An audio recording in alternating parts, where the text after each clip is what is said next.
Hari ini gue bakal bahas kasus perampokan maskapai penerbangan Lufthansa di bandara JFK di Amerika. Jadi penerbangan Lufthansa ini kayak biasa buat ngangkut barang-barang berharga ya, kayak uang cash, perhiasan atau apapun itu. Jadi bukan ngangkut orang ya. Dan ini juga jadi salah satu perampokan terbesar di Amerika, karena nanti di sini juga banyak banget mafia-mafia besar di Amerika yang terlibat gitu ya. Dan dari perampokan ini total perampoknya itu berhasil nyuri sekitar 6 juta dolar. Itu kalau dirupiahin uang sekarang sekitar 345 miliaran lah ya. Itu kalau dikonversiin ke dolar tahun sekarang itu sekitar 23 juta dolar. Kalau dirupiahin itu 345 miliar rupiah.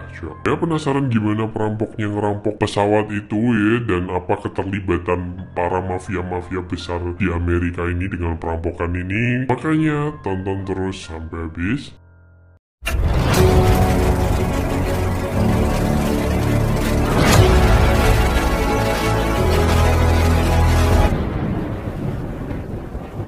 Oke, kalau udah langsung aja ke ceritanya. Jadi di tahun 1976 di kota New York di Amerika, ada seorang pria bernama Louis Werner. Dia itu adalah seorang pengawas kargo di maskapai penerbangan Lufthansa. Dia ini udah kerja di maskapai Lufthansa ini selama 10 tahun, Jo. Nah, meskipun si Louis ini punya kerjaan tetap gitu ya, dan bayarannya juga lumayan, tapi dia tetap ngalamin masalah finansial, Jo. Karena dia itu kecanduan main di kasino. Jadi misal kayak Louis punya gaji 20 juta gitu ya, tapi pengeluarannya tuh bisa kayak sehari 1 juta, jadi nggak nutup gitulah ya pendapatan per bulannya. Nah pas uangnya si Louis ini habis, dia nih bukannya berusaha buat nyari duit lagi atau gimana, dia ngutang, Cok. Dia ngutang ke bandar-bandar judi di New York ya. Jumlah utangnya itu bisa nyampe 18.000 dolar. Itu kalau di zaman sekarang tuh mungkin sekitar 80.000 dolaran, yaitu 1 miliaran lah. Nah karena utang yang cukup besar, Louis ini jadi buronan para bandar-bandar itu. Jadi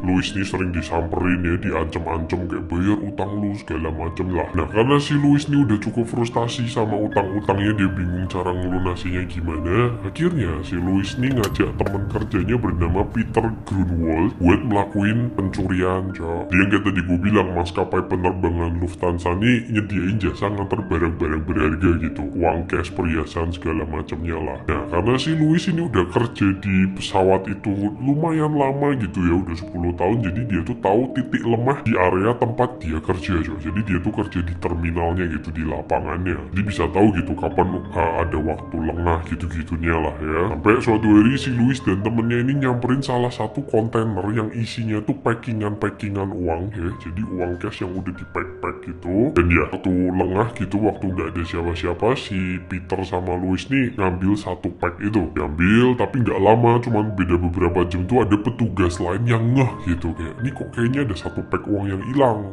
Langsung lapor polisi itu dan diinvestigasikan sama polisi. Di sini ketahuan kalau Louis itu yang bertanggung jawab atas packingan itu. Tanya langsung kan sama polisi kayak, lu ada di mana kok bisa sampai kecolongan? Terus si Louis bilang, oh iya pak, tadi saya diare gitu, jadi saya harus ke kamar mandi bolak-balik. Mungkin waktu saya ke kamar mandi itu terjadi pencuriannya. Dan ya karena nggak ada bukti apapun, nggak ada CCTV atau apapun itu, ya udah gitu kasusnya close aja. Dan Louis juga nggak ketahuan gitu kalau dia pelakunya. Tapi ya mungkin dia kena penalti lah dari perusahaan tempat dia kerja itu. Dan walaupun begitu si Louis juga nggak dipecat gitu ya, dia masih tetap kerja di Lufthansa itu. Sampai akhirnya dari satu packingan uang itu Louis berhasil dapat uang sebesar 25.000 dolar. Nah temennya si Peter tadi yang udah bantu jagain itu dikasih bagian 5.000 dolar ya. Jadi sisanya 20.000 dolar itu diambil sama si Louis. 20.000 dolar itu kalau diuangin ke sekarang itu sekitar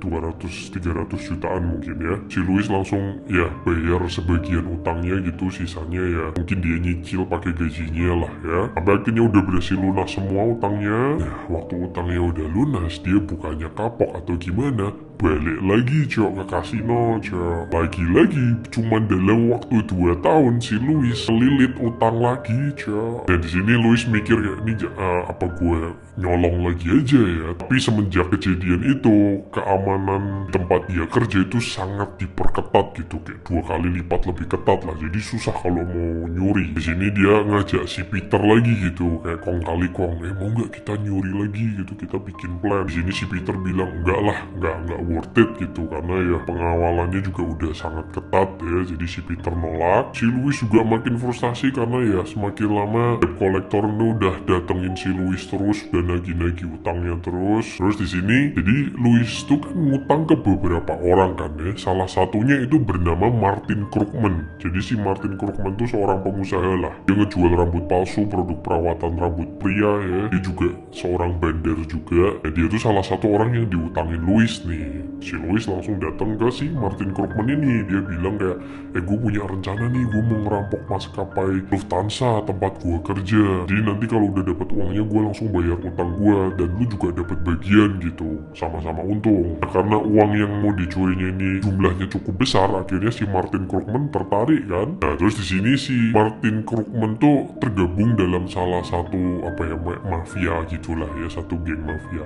Si Martin ngomong ke atasannya bernama Jimmy Burke, ini gue mau ada perampokan nih gini-gini, dapat uangnya segini segala macam lah. Nah ini gue jelasin dulu nih ya. Jadi di tahun itu di New York ada 5 keluarga mafia besar nih yang kayak saling bagi kekuasaan lah. Mereka punya wilayahnya masing-masing. Ada Gambino family, ada Genovese family, Bonanno family, Colombo dan Lucchese family. Jadi 5 keluarga mafia ini yang menguasai New York lah. Nah si Martin Krugman sama Jimmy Burke itu tergabung di Lucchese family nih ya. Jadi mereka tuh termasuk keluarga dari salah satu 5 mafia besar inilah. Tapi si Martin Krugman sama Jimmy Burke itu bukan higher ups gitu, bukan orang yang di paling atasnya lah. Jadi kalau mau kayak ngelakuin perampokan segala macam tuh ada harus izin-izinnya gitu. Bosnya yang paling atas itu bernama Carmine Mr. Grips Tramonti, ini bosnya yang paling mentok ya. Di bawahnya itu ada Paul Vario, bawahnya lagi baru Jimmy Burke ya, di bawahnya lagi baru Martin Krugman. Jadi Jimmy Burke sama Martin Krugman tuh di bawah tuh. Nah si Louis kan tadi minta bantuan ke Martin Krugman kan.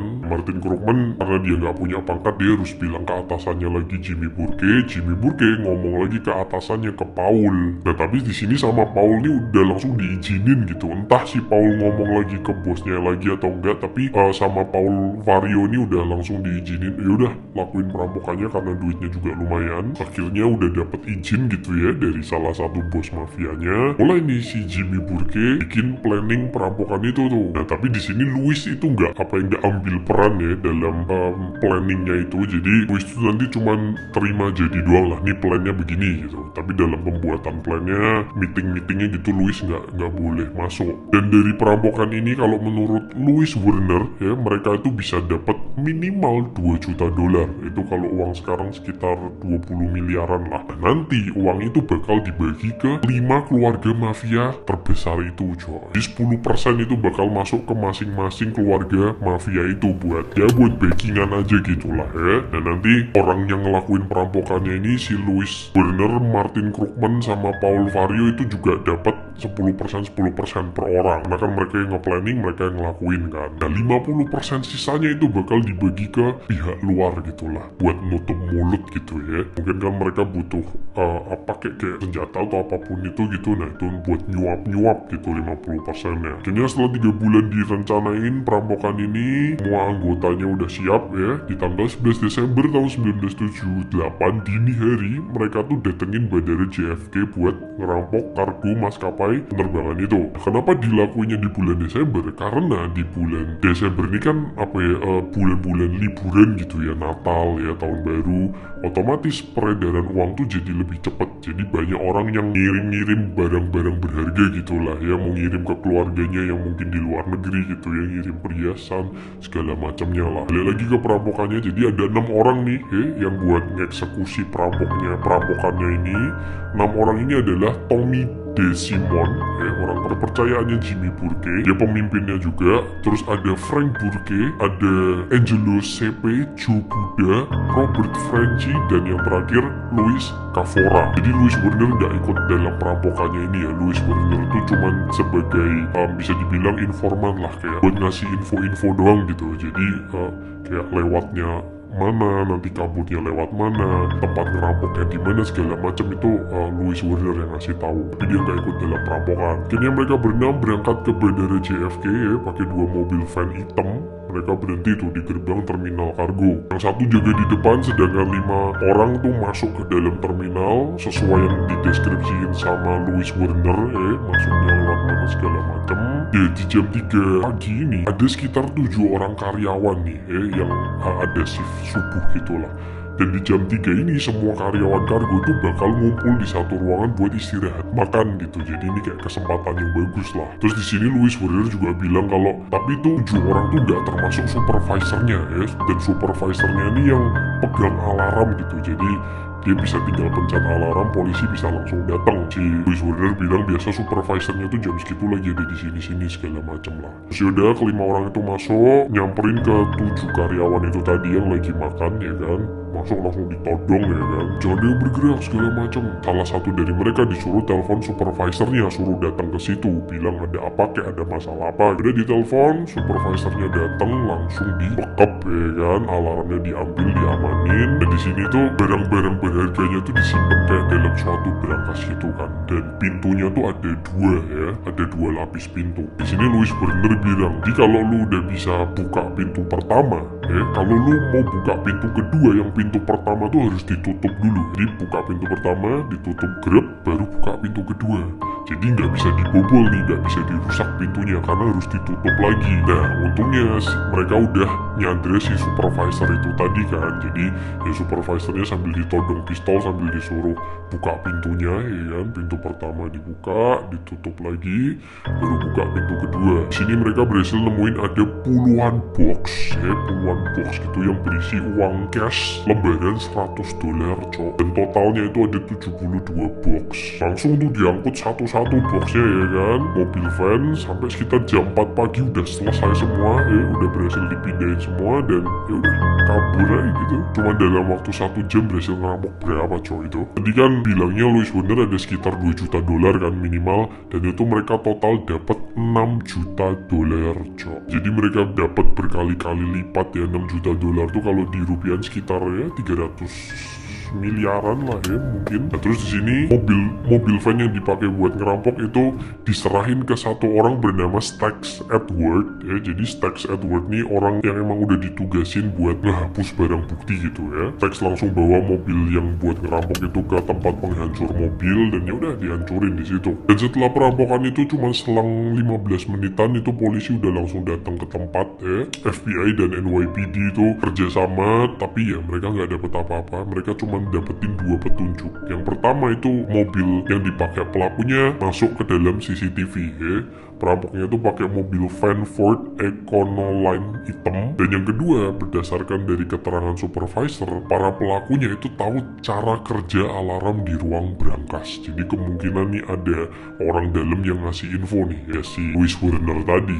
2 hari kemudian FBI nemuin ada mobil van warna hitam yang terparkir secara ilegal coy. Mobil ini ciri-cirinya sama persis sama yang ada di CCTV. Dan lo tahu kenapa? Karena Stax Edward waktu ditugasin buat ngancurin mobil itu lagi teler cok. Jadi entah gimana dia lupa atau gimana ya, pokoknya dia udah diserahin mobilnya, jalan langsung ke tempat penghancur mobil karena dia lagi teler. Dan entah apa yang terjadi, mungkin diparkirin di situ terus dia ngalor ngidul kemana nggak tahu ya. Nah, ini cukup fatal. Dan di mobil van itu ditemuin fingerprintnya Stax Edward cok. Dan beritanya ini langsung nyebar nih ya, wah ini ditemuin ini mobil pelakunya, ada fingerprint seorang pria juga bernama Stax Edward. Nah Jimmy Burke dengar kabar ini ya, Jimmy Burke langsung ngirim 2 orang buat datengin si Stax Edward. Orang ini langsung datengin apartemennya Stax ya, dan ya si Stax langsung tidur karena Jimmy takut Stax nanti ketangkap terus malah